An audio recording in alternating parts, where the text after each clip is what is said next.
विधाता का लेख कभी बदला नहीं जा सकता। अर्जुन के पुत्र अभिमन्यु थे और उनके पुत्र राजा परीक्षित थे। राजा परीक्षित के बाद उनके पुत्र जन्मेजय राजा बने। उन्हें अपने आप पर बहुत अहंकार था।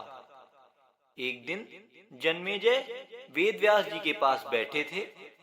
बातों ही बातों में जन्मेजय ने नाराजगी से वेदव्यास जी से कहा कि जहां आप समर्थ थे, स्वयं भगवान श्री कृष्ण थे, भीष्म पितामह, गुरु द्रोणाचार्य, कुलगुरु कृपाचार्य जी, धर्मराज युधिष्ठिर जैसे महान विभूति उपस्थित थे, उसके पश्चात भी आप सब इतने बड़े महाभारत के युद्ध को होने से नहीं रोक पाए और देखते देखते अपार जनधन की हानि हो गई। यदि मैं उस समय पर वहां रहा होता तो आपने पुरुषार्थ से इस विनाश को होने से बचा लेता। अहंकार से भरे जन्मेजय के शब्द सुनकर भी व्यास जी शांत रहे। उन्होंने शांति से कहा, पुत्र, तुम अपने पूर्वजों की क्षमता पर शंका ना करो। यह विधि द्वारा निश्चित था, जो बदला नहीं जा सकता। यदि ऐसा हो सकता तो श्री कृष्ण में ही इतनी सामर्थ्य थी कि वे युद्ध को रोक सकते थे। जन्मेजय अपनी बात पर अड़ा रहा और बोला, मैं इस सिद्धांत को नहीं मानता। आप तो भविष्यवक्ता हैं। मेरे जीवन की होने वाली किसी होनी को बताइए, मैं उसे रोककर प्रमाणित कर दूंगा कि विधि का विधान निश्चित नहीं होता। व्यास जी ने कहा, पुत्र, यदि तू यही चाहता है तो सुन। आज से कुछ वर्ष बाद तू काले घोड़े पर बैठकर शिकार करने जाएगा। दक्षिण दिशा में समुद्र तट पर पहुंचेगा। वहां तुम्हें एक सुंदर स्त्री मिलेगी जिसे तू महलों में लाएगा और उससे विवाह करेगा। मैं तुमको मना करूंगा कि यह सब मत करना, लेकिन फिर भी तुम यह सब करोगे। इसके बाद उस स्त्री के कहने पर तू एक यज्ञ करेगा। मैं तुमको आज ही चेता कर रहा हूं कि उस यज्ञ को तुम वृद्ध ब्राह्मणों से कराना, लेकिन वह यज्ञ तुम युवा ब्राह्मणों से कराओगे।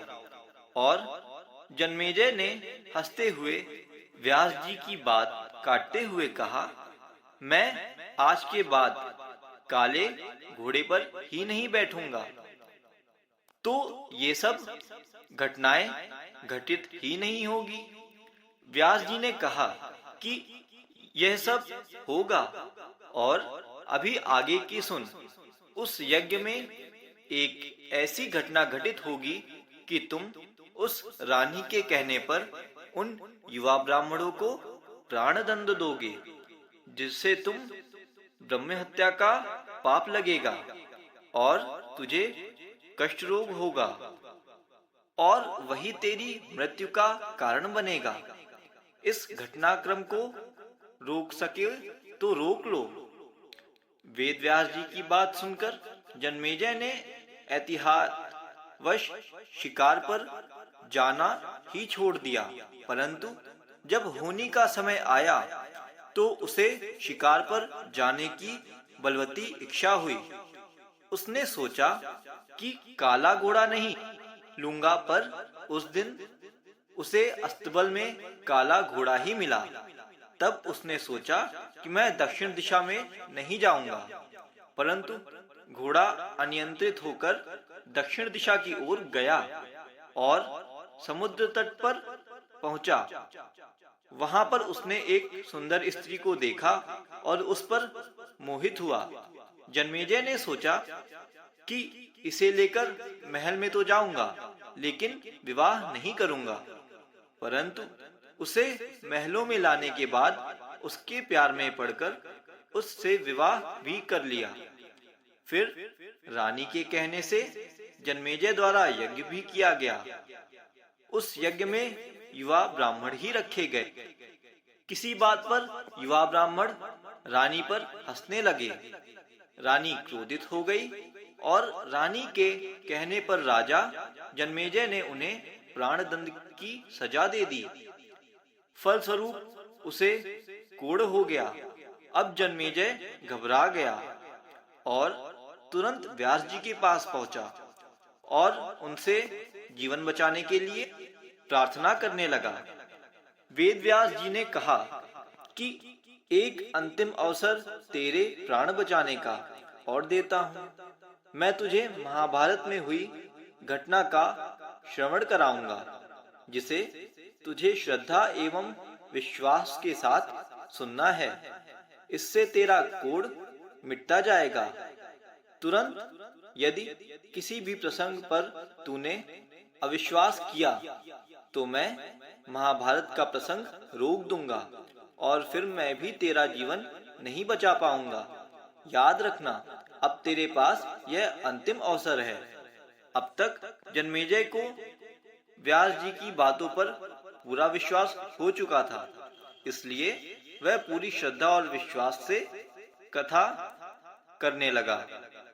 व्यास जी ने कथा आरंभ करी और जब भीम के बल के वे प्रसंग सुनाए जिसमें भीम ने हाथियों को सूंडों से पकड़कर उन्हें अंतरिक्ष में उछाला, वे हाथी आज भी अंतरिक्ष में घूम रहे हैं, तब जन्मेजय अपने आप को रोक नहीं पाया और बोल उठा कि ये कैसे संभव हो सकता है, मैं नहीं मानता।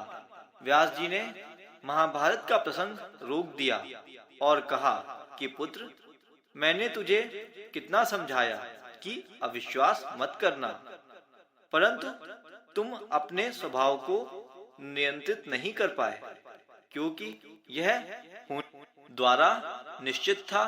फिर व्यास जी ने अपनी मंत्र शक्ति से आवाहन किया और वे हाथी पृथ्वी की आकर्षण शक्ति में आकर नीचे गिरने लगे।